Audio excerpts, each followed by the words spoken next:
Welcome to Type 1 Diabetic Warriors. Our team is committed to bringing Type 1 diabetics the latest medical developments to manage this disease. We also cover current medical advancements seeking a cure for T1D. If you value this content, please feel free to show your support by clicking on our homepage and hitting the link to buy us a coffee. Your support helps our team to research topics for upcoming videos. We thank you for your support. Hey everybody, we've got more exciting news today from a company we follow quite a bit. You know them as Sana Biotechnology. Specifically, it is about their HIP platform, which stands for Hypoimmune. They've been covered recently in the New England Journal of Medicine, and we have the whole update for you. Hit the like and subscribe button if you would. We are aiming to reach more people around the globe who can use this valuable information. Now, let's find out what their recent update is with the HIP platform. Unleashing tomorrow, Sana's game-changing insulin cell transplant. Sana Biotechnology announced that the New England Journal of Medicine published a groundbreaking study titled Survival of Transplanted Allogeneic Beta Cells with No Immunosuppression. This research details the 12-week results from an investigator-sponsored trial at Uppsala University Hospital.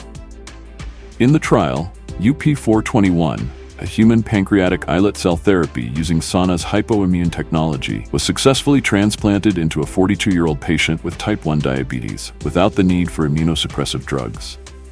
Here's a deeper dive into Sana Biotechnology's procedure and their Hypoimmune HIP technology as presented around the August 4, 2025 publication. 1. The procedure. UP421 Intramuscular Transplant Therapy. Overview. UP41 involves allogeneic, donor-derived pancreatic islet cells that have been genetically modified using Sana's HIP platform. These cells are transplanted intramuscularly into the forearm of a patient with long-standing type 1 diabetes, and the procedure is carried out without any immunosuppressive drugs. Clinical objectives. Primary goal: assess the safety of the HIP-modified islet cell transplant. Secondary goals: evaluate cell survival, immune evasion, and endogenous insulin production, as gauged by circulating C-peptide levels and response to mixed meal tolerance tests. Key findings. Short-term, 12 weeks, cells were safe, well-tolerated, evaded immune detection, and secreted insulin in a glucose-dependent manner. PET MRI and MRI scans confirmed the presence and survival of the transplanted cells.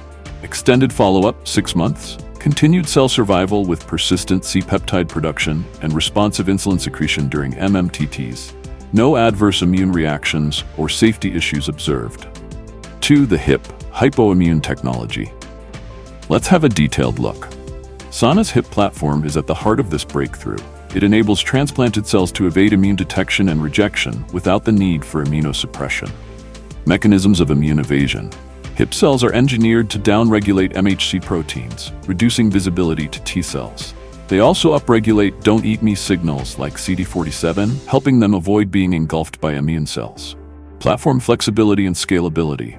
While UP421 uses donor-derived primary islet cells, Sana plans to extend HIP modifications to induced pluripotent stem cell-derived iPSC islet cells, such as the SC451 program, intended to be a scalable, one-time treatment for type 1 diabetes with no immunosuppression and long-term normal blood glucose.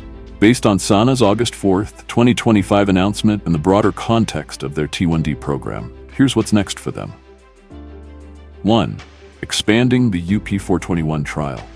More patients. The first patient was a proof-of-concept case at Uppsala University Hospital.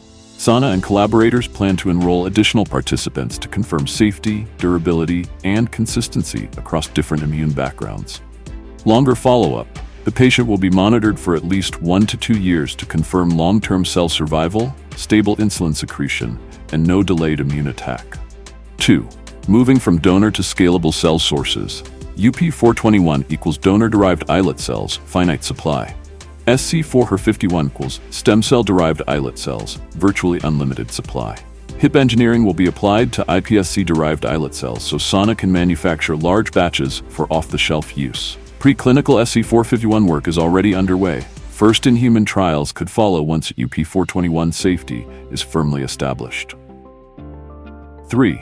Regulatory engagement results from UP421 will be used to justify IND filings in the US and comparable applications internationally. You should expect discussions with the FDA on the classification of combination products, cells plus HIP genetic modifications, and expedited pathways, since T1D is a serious chronic disease with a high unmet need. 4 key unknowns to watch. Durability. Will HIP-modified cells last many years, or will the immune system eventually adapt? Functionality. Will they maintain precise glucose control without hypoglycemia risk?